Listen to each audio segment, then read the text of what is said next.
हमने आपको अपने पिछले वीडियो में बताया था कि कांग्रेस में टिकट बंटवारे के बाद किस प्रकार कांग्रेस के सीनियर नेता एक दूसरे पर तंज कस रहे हैं। आज के अपने इस वीडियो में उससे आगे की कहानी बताएंगे। कैसे मध्य प्रदेश में कांग्रेस संक्रमण काल से गुजर रही है।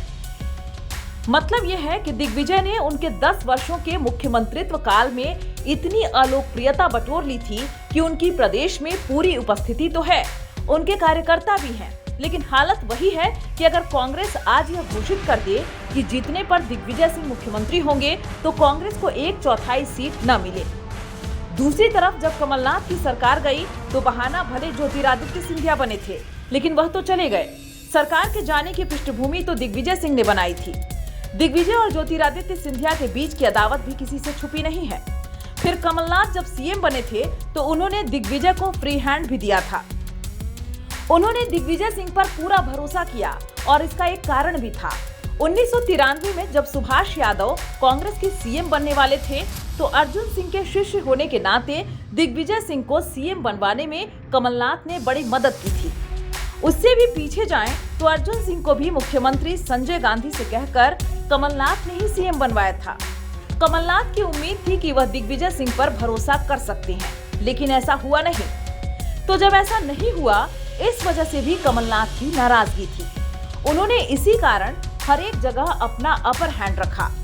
कई जगहों पर दिग्विजय के पोस्टर भी नहीं थे, हालांकि वो ठीक ही था।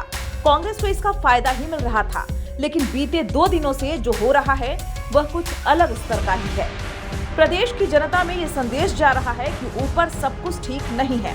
खासकर जब से ये सूची जारी हुई है कांग्रेस की, तो उस सूची में कई कद्दावर नेताओं के नाम नहीं थे।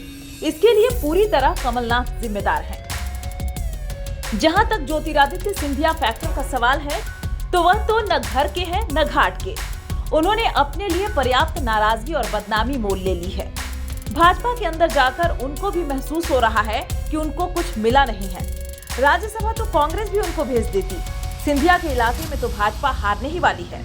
इसका कारण एक और है कि 30 साल तो माधवराव सिंधिया से भाजपा लड़ी, 20 साल से ज्योतिरादित्य सिंधिया लड़ रहे हैं। लेकिन अब जब वो समर्थकों समेत भाजपा में आए हैं तो भाजपा कैडर ठगा महसूस कर रहा है। वह तो पीढ़ियों से महल से लड़ता रहा है, तो इसीलिए वहां सबोटाज और आंतरिक संघर्ष तो होगा ही। इन सब के बीच अखिलेश यादव और सपा फैक्टर का ध्यान भी रखना चाहिए। सपा इतनी कमजोर भी नहीं है। भिंड से लेकर रीवा तक सपा का अपना वोट बैंक भी है, जो 4 से 5% वोट उनका है। वह 30 से 40 सीटों पर परिणामों पर असर तो डाल सकते हैं, लेकिन यह हैरत की बात है कि कांग्रेस ने उनसे बात नहीं की, जबकि वह तो इंडिया गठबंधन का ही हिस्सा है। हर एक बार कांग्रेस और उनका कुछ समझौता होता ही था। इस बार कमलनाथ ने वह भी नहीं होने दिया। इस वक्त कमलनाथ का व्यवहार बड़ा तिलिस्मी और रहस्यमय दिख रहा है।